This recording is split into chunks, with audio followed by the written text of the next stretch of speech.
These are the 5 biggest signs that no contact is actually working on your avoidant ex. The first is that they start to quietly check in on you. They'll do things like view your story on your social media pages or like old posts or even doing things like refollowing you to try to get your attention because they want to kind of spark some type of engagement with you in hopes that you'll reach out to them directly and try to see what's going on and kind of conversate with them because they want to see why you are going no contact in the first place. They want to understand this because if you're doing this from a standpoint of you wanting to try to get them to start to fear the reality of you not in their life, that's something that they look for because it shows that you are still emotionally connected to them and most likely won't be moving on. However, if you're doing no contact for what it was actually designed for, which is you getting the space away from this person in the relationship to start to contemplate what is the next best move for you, that scares them because that is a clear sign that you are starting to prioritize yourself, which could mean moving on from them entirely. And that's something that they don't want. They do want to be in a relationship with you.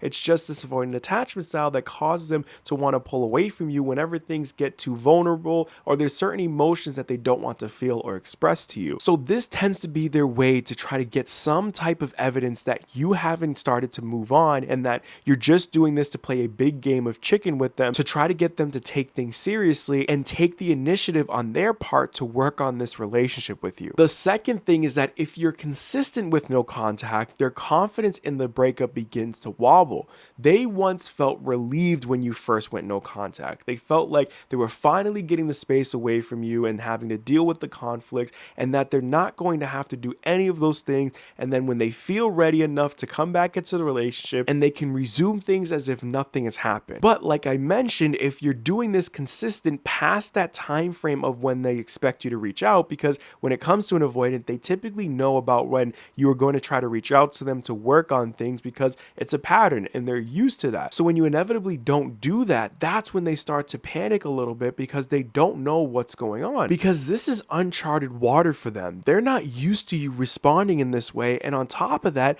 they don't know how to react to this, right? There's a part of them that wants to reach out to you to ensure that you aren't just completely moving on from them, but of course, that avoidant attachment style will see this as a threat to their emotional well-being because not only most likely are they going to have to feel vulnerable, but they risk the chance of you rejecting them altogether, which is a big trigger to an avoidant because when they were younger, they were being rejected consistently throughout a long period of time with their emotional needs not being met by their caregivers. So a rejection is a massive trigger to an avoidant and what tends to shy them away from ever making that attempt to reach out to you directly and express how they've been feeling and how they actually want to work on this relationship. Either way, your consistency with going no contact with them is causing an internal battle between their avoidant attachment style and how they actually feel, and they're essentially going through a roller coaster of emotions and how they want to respond to something like this. Essentially, doubt replaces certainty the longer that you stay silent with them. Number 3 is that they'll show signs of nostalgia. They may try to reach out to you to mention old memories that the both of you had, or maybe reference certain things on their social media page if they can't get in contact with you that they know that you would only understand. And this is their way of kind of reminiscing and going through all of those emotions at once because they're starting to feel the real magnitude and consequences of potentially losing you altogether in their life. And this is where no matter what this avoidant attachment style tries to do to get them back on track with this way of being, they're going to see through that because these emotions are real and strong and powerful, and you can only suppress them down for so long before you have to face them. And this is what that avoidant is experiencing here. They're seeing how not only is this love exactly what they want, but how much you mean to both them and the relationship and how they want this in their life. So all of those feelings and things that came with being in a relationship with you, they're longing for it to be restored, and they know that the only way that that's going to happen is if this relationship is worked on, and they're in fear that this is a sign that they're not going to have an opportunity to essentially be able to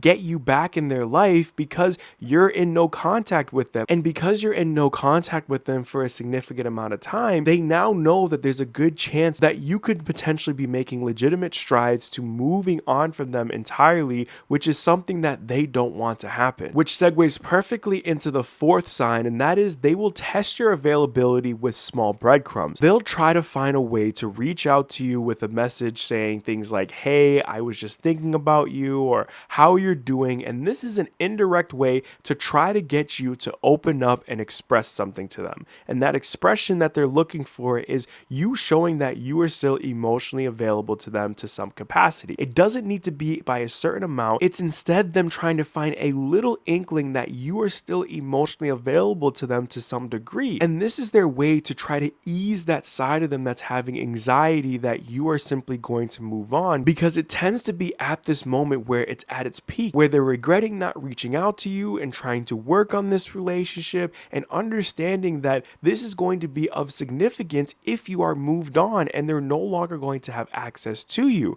And what they'll do here if you respond is that they will really lean into this and try to make it seem as though they've actually done what's necessary to heal from this attachment style, and they're finally ready to show up in the relationship the way that you need them to. And what you typically end up seeing happening at the end of this is that they go right back to their avoidant ways, because they get you to a place where they feel comfortable enough that you aren't going to just move on from them and that things are finally back to the way that they like them to be. And then when you do something that triggers this avoidant attachment style, they go right back to their avoidant cycle, and it repeats this process and pattern all over again, and you inevitably end up right back to what has caused you both to most likely break up in the first place. And that's why I always say, when it comes to them reaching out to you, you genuinely need to be prepared for that and ask yourself, what is their real intentions for reaching out to you? Is there legitimacy in them trying to work things out with you and not just go right back to their avoidant ways? And the second and most important is, do you want to even engage in a conversation with them? And that's so important for you to understand, because there might be a part of you who's just fed up with hearing the same things over and over again and them doing little to nothing to actually work on this. And even if this one time they actually mean it, you really can't trust it, because every time you've given them that opportunity, they've again gone right back to their avoidant ways, which we can have some empathy for them, because this is an automatic thing that tends to happen due to them having to adopt this way of being as a coping mechanism of their caregivers not meeting their emotional needs. But at the end of the day, they need to understand that this is what's causing them to not be able to show up in the relationship the way that you need them to, and essentially why things haven't been able to work out. But breadcrumbs are an avoidance version of reaching out to you in an indirect way. And the fifth and final sign is that they get triggered by your independence. When they see that you are genuinely prioritizing yourself and have done the work to start to move on and heal from this relationship, and you're going through your own glow up, this scares them, because they know that you are sending a clear sign without even trying that you are done, that you are fed up and you are tired of putting all of this energy into this relationship to not have it work, and you're taking that energy, effort, and love that was taken for granted by them due to this attachment style, and you're pouring it into yourself and doing what's best for you. And that's a clear sign that their avoidant ways are no longer going to work, and that they have to face the real reality that there is most likely no chance of the both of you working on this relationship again. And this tends to be that real wake-up call where they're starting to realize how much this avoidant attachment style has caused this relationship to no longer work, and they're seeing how much you and the relationship meant to their life, and how most likely you were the perfect partner for them. And while it sucks that it takes all of this to get here, it's typically the shock to their emotional system that they need in order to see through this attachment style. And it sucks that they're not able to see this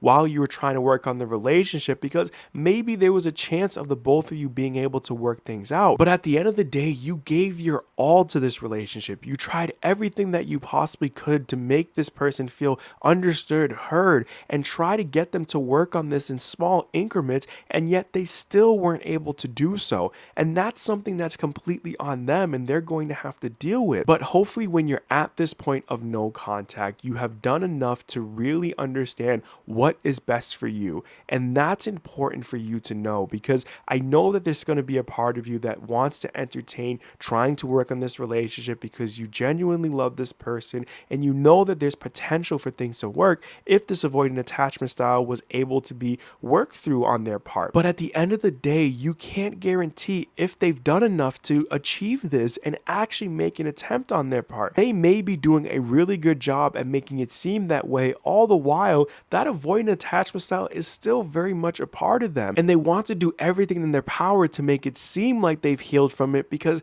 they don't want to lose you entirely. But just as much as you need the space away from them in the relationship to begin to prioritize yourself and doing what's best for you, they also need that space away from the relationship and you to begin to start to work through this avoidant attachment style, because if not, this pattern is going to inevitably keep repeating itself over and over and over again, because it's so challenging to work on something like this in general, never mind being in a relationship and what it requires to show up in something like that. So I know that most likely you are watching this video to give you some type of hope as to looking for signs that no contact is working, in the sense that you might get this avoidant back. But I'm hoping that if you can take away one thing from this video, is understanding that no contact is always going to be about you. It's going to be about you getting the space and time away from this person so that you can sit down with yourself and answer the hard questions of, do you want to entertain this relationship and working things out with this person, or is it time for you to do what's necessary to heal and move on from them? I hope that you did enjoy today's video. If you did, please make sure to hit that like button. If you're new here, make sure to subscribe, and I will see you in the next video.